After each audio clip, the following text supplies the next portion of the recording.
এক বসন্তের দুপুরে গ্রামের এক নির্জন ফুলের বাগানে দেখা হয় অনিক আর রূপার।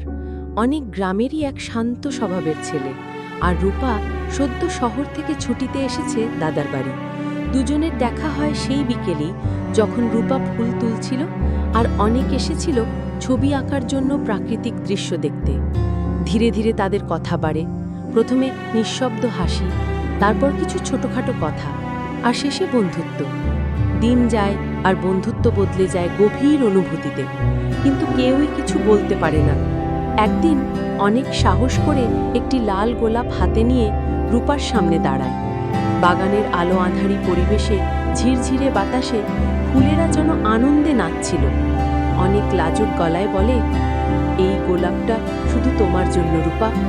জানি না এটা ভালোবাসা কিনা, তবে আমি চাই তুমি থাকো আমার জীবনের প্রতিটি সকালে, ঠিক যেমন এই ফুলের গন্ধ থাকে বাতাসে। রূপা কিচ্ছু না বলে চুপচাপ তাকিয়ে থাকে অনিকের চোখে। তারপর এক হালকা হাসি দিয়ে বলে, গোলাপটা নেব অনেক, কিন্তু সঙ্গে তোমার বন্ধুত্বটাও চাই, প্রতিদিনের জন্য।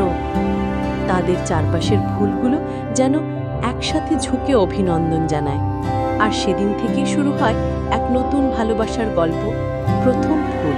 প্রিয় বন্ধুরা, তোমাদেরকে শুভকামনা জানিয়ে আমরা তোমাদের কাছ থেকে আশীর্বাদ চাচ্ছি। যেন আমাদের দাম্পত্য জীবন সুখের হয়। আর আমাদের চ্যানেলটিকে সাবস্ক্রাইব করে পাশে থাকো পরবর্তী ভিডিওটি সবার আগে পাওয়ার জন্য। অনেক অনেক ধন্যবাদ সবাইকে।